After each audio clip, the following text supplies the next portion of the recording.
ओम नमः शिवाय। जय श्री राम। राधे राधे मित्रों, कैसे आप सभी लोग। आशा करता हूँ हमेशा की तरह आप लोग कुशल मंगल से होंगे, अच्छे से होंगे, स्वस्थ होंगे, दूसरों की सहायता कर रहे होंगे और अपने परिवारजनों मित्रों के साथ खुशी खुशी प्रसन्नचित होकर जीवन व्यतीत कर रहे होंगे। ऐसी दुआएं मनोकामना मैं भगवान से आप लोगों के लिए हमेशा से करता हूँ। मैं अंकित आप सभी लोगों का आपके अपने चैनल में हार्दिक स्वागत करता हूँ, अभिनंदन करता हूँ। तो दोस्तों, आज आपके सामने फिर से प्रस्तुत हूँ परलोक एवं पुनर्जन्म की घटनाओं में से आज की जो घटना है दोस्तों, कि इसमें बताया गया है कि श्री सीता राम जी के प्रताप से, उनके चमत्कार से अंग्रेज इंजीनियर के प्राणों की रक्षा कैसे हुई दोस्तों। तो चलिए बिना देर करते हुए हम देखते हैं इस महत्वपूर्ण घटना को कि श्री सीता रामचंद्र जी ने जो है उनके प्रताप से एक अंग्रेज इंजीनियर की जीवन कैसे बच गया। तो चलिए मेरे साथ जो है सर्वप्रथम गणेश जी की वंदना कीजिए, उसके बाद हम लोग शुरू करेंगे। वक्रतुंड महाकाय सूर्यकोटि समप्रभा निर्विघ्नं कुरु मे देव सर्वकार्येषु सर्वदा। जय श्री गणपति बप्पा मोरया। तुमेव माता च पिता तुमेव बंधु च सखा तुमेव विद्या द्रविणं तुमेव सर्वं मम देव देवो। जय श्री गणपति बप्पा मोरया। चलिए शुरू करते हैं। प्रेम से बोलेंगे दोस्तों, सियावर रामचंद्र की जय। ओम नमो नारायण, ओम नमो भगवते वासुदेवाय। जय श्री राधे कृष्णा, हर हर महादेव।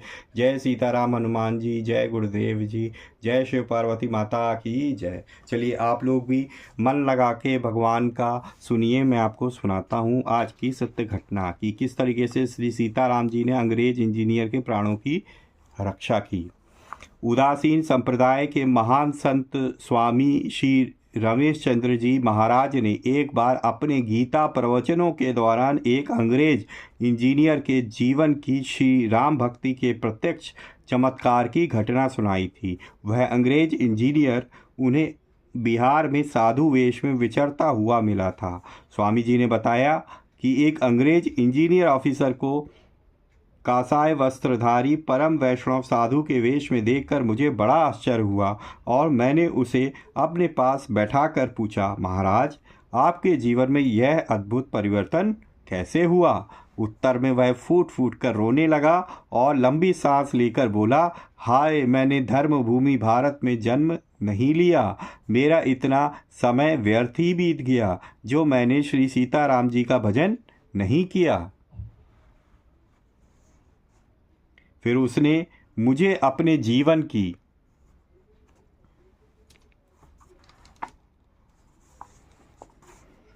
आश्चर्यजनक घटना सुनाते हुए कहा, मैं एक इंजीनियर था और इंग्लैंड से बिहार में एक बड़ा डैम बांध बनाने के लिए इंचार्ज के रूप में भारत आया था। बांध बन रहा था कि अचानक बड़ी भयंकर वर्षा होने लगी। बांध टूटने का खतरा पैदा हो गया। बांध में दरारें पड़ जाने से इस बात की पूरी संभावना हो गई कि बांध अब नहीं बचेगा, अवश्य ही टूट जाएगा।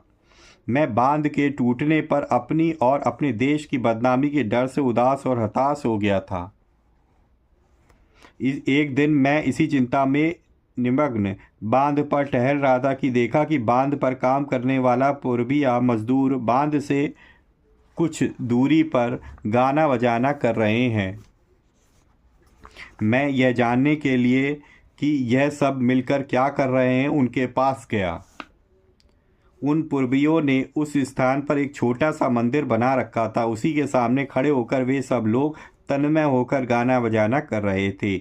मैं इस रहस्य को नहीं समझ सका क्योंकि ऐसा दृश्य मैं अपने जीवन में पहली बार देख रहा था। मैंने उनसे कीर्तन करने का कारण पूछा तो उत्तर में उन मजदूरों ने बताया कि साहब यह हमारी इष्ट देवी श्री सीता देवी का मंदिर है, हम उन्हीं का कीर्तन कर रहे हैं। जो इस मंदिर में श्री सीता जी के सामने सच्चे मन से प्रार्थना करता है उसकी इच्छा पूरी हो जाती है और उसके सब कार्य सिद्ध हो जाते हैं। मैंने उनसे कहा कि तुम लोग मेरी ओर से अपनी देवी सीता जी से प्रार्थना करो कि मेरा बांध बच जाए, टूटे नहीं। यदि बांध बच गया तो मैं श्री सीता देवी जी का बहुत बढ़िया मंदिर बनवा दूंगा और उसका सारा खर्चा मैं दूंगा। साहब बोले कि क्षमा करें, मजदूर बोले, साहब पहले आप दोनों हाथ जोड़कर हृदय से सीता माँ से प्रार्थना करें कि वे आपके संकट को दूर करें, इसके बाद हम प्रार्थना करेंगे आपकी ओर से। मैं मूर्ति के सामने हाथ जोड़कर खड़ा हो गया और रोते हुए करुणा के साथ मैंने प्रार्थना की, हे माँ सीते, मेरी इज्जत तथा मेरे प्राण दोनों की रक्षा आप करें। यदि डैम टूट गया तो मैं अपने प्राण दे दूंगा और डैम के बसते ही मैं अपना तमाम जीवन आपकी भक्ति में लगा दूंगा। बाद में उन मजदूरों ने भी अब मेरी ओर से देवी के सामने सच्चे हृदय से प्रार्थना की और बहुत आत्मविश्वास के साथ कहा, जाओ जाओ, तुम्हारा काम हो जाएगा। मैं वापस अपनी कोठी पर आ गया। उसी शाम को जोर की बरसात शुरू हो गई। मैंने सोचा कि आज बांध नहीं बचेगा, यह अवश्य टूट जाएगा। मेरे मन में आत्महत्या करने का विचार पैदा हो गया, इसलिए मैंने अपने हाथों से वसीयत लिख दी। मैंने लिखा कि मैं अपनी और अपने देश की इज्जत न बचा पाने के कारण अपनी इच्छा से आत्महत्या कर रहा हूँ। इसमें किसी और का कोई दोष नहीं है। यह लिखकर मैं डैम की ओर चल पड़ा। मैंने निश्चय कर लिया कि मैं डैम पर जाकर खड़ा हो जाऊंगा और जब डैम टूटेगा तो उसके साथ ही मेरी भी मृत्यु हो जाएगी। मैं डैम पर गया तो उस समय बरसात हो रही थी। मैं डैम पर चढ़ गया, तभी देखा मैंने डैम के नीचे दो नवयुवक खड़े थे। उनमें से एक का रंग गोरा और दूसरे का रंग सांवला। गोरा नवयुवक अपने हाथों से जमीन से मिट्टी उठाकर सांवले नवयुवक को दे रहा था और सांवला नवयुवक मिट्टी को दरारों में भर रहा था। मैंने देखा कि दोनों के माथों पर मुकुट बांध रखे हैं और उनके कंधे में धनुष बाण है। दोनों नवयुवक बहुत ही सुंदर हैं। यह सब देखकर मैंने पूर्विया मजदूरों को जोर जोर से आवाज़ देकर अपने पास बुलाया, कहा कि जल्दी से यहाँ आओ, इन दोनों युवकों को बांध पर से हटाओ, नहीं तो ये दोनों नवयुवक मर जाएंगे। मजदूर दौड़े हुए बांध पर आए। बांध पर आकर उन्होंने देखा वे दोनों ही नवयुवक उनको दिखलाई नहीं दिए। पूर्वियों ने कहा कि साहब, हमें वे नवयुवक नहीं दिखाई देते। मैंने उन पूर्वियों को बताया कि एक नवयुवक सांवला है, दूसरा गोरा है। दोनों ही माथे पर मुकुट बांधे हैं, कंधे पर धनुष बाण लिए हैं। यह सुनकर पूर्वियों ने कहा कि साहब, वे नवयुवक नहीं, वे तो साक्षात श्री राम और श्री लक्ष्मण जी हैं। आप बड़े भाग्यशाली हैं कि आपको उनके दर्शन हो गए। अब आपका डैम कदापि नहीं टूटेगा। आप निश्चिंत हो जाइए, क्योंकि जिन भगवती श्री सीता जी महारानी के सामने आपने प्रार्थना की थी, उन्हीं के स्वामी स्वयं अपने हाथों से आपके डैम को बचाने की तैयारी कर रहे हैं। इतना सुनकर मैं बेहोश हो गया और मुझे वहाँ से हटाकर मेरी कोठी पर पहुँचाया गया। होश आने पर श्री राम लक्ष्मण जी ने मेरे लिए मेरे हाथों से बांध बचाने का काम किया। यह सोच मैंने अपना सारा जीवन उनको समर्पित कर देने का निश्चय किया। बांध बच गया और मैं उसी समय कोट बूट टोप ताई धन सबको अत्यंत तुच्छ समझकर संन्यास लेकर जंगल की ओर चल दिया।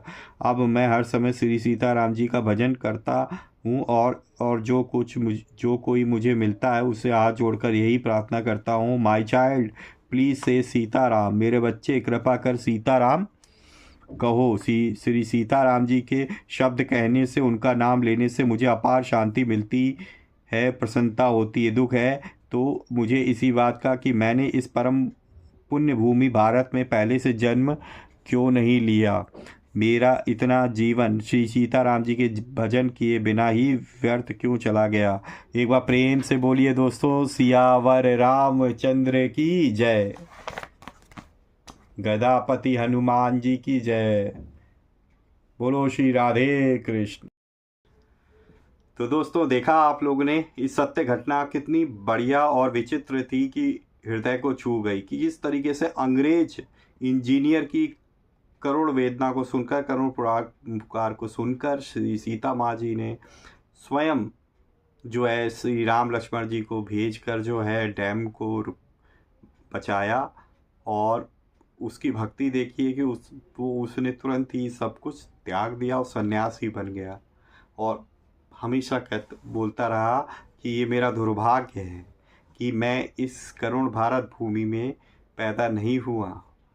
इतना समय मैंने फालतू ही व्यर्थ कर दिया सीताराम भजन किए बिना ही। तो दोस्तों देखिए, वो एक अंग्रेज होते हुए उसके अंदर कितना भक्ति भाव आ गया और वो सोच रहा कि मुझे इस भारत भूमि में जन्म लिया होता तो मेरा इतना समय बच जाता, उतने समय में शुरुआत से सीताराम भजन करता होता। तो सोचिए हम लोगों को कितना बढ़िया सौभाग्य मिला है कि इस परम पावन भूमि में पैदा होने का अवसर मिला, कि जहाँ पे स्वयं सारे भगवानों ने अवतार लिया है। वो यहाँ पे पले बड़े, खेले कूदे, सब कुछ उन्होंने किया, अपनी लीलाओं का दर्शन कराया। तो ये हम लोग का परम सौभाग्य है। तो इस परम सौभाग्य मिला है तो हमें अपने इष्ट देव का ज़रूर भजन करना चाहिए।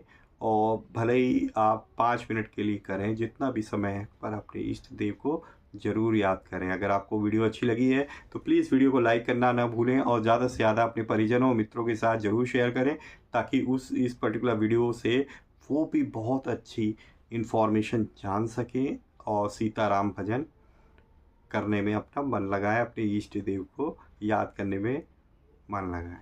अगर आप पहली बार मेरे चैनल पे आए हैं तो प्लीज़ चैनल को सब्सक्राइब कर लीजिए। मैं इसी तरह कंटेंट आपके अपने चैनल पे लाता रहता हूँ। बेल आइकन को भी प्रेस कर लीजिए ताकि लेटेस्ट से लेटेस्ट वीडियो इन्फॉर्मेशन आपको तुरंत ही मिल सके। तो इसी तरीके से भगवान की भक्ति करते रहिए, अपने परिवारजनों मित्रों के साथ खुशी खुशी प्रसन्नचित होकर जीवन व्यतीत करिए। और हाँ, हमेशा की तरह किसी न किसी एक पर्सन की हेल्प करने की ज़रूर कोशिश करिए। वीडियो को देखने के लिए बहुत बहुत धन्यवाद। मिलेंगे इसी तरह के किसी और वीडियो में, तब तक के लिए जय श्री राम, राधे राधे मित्रों।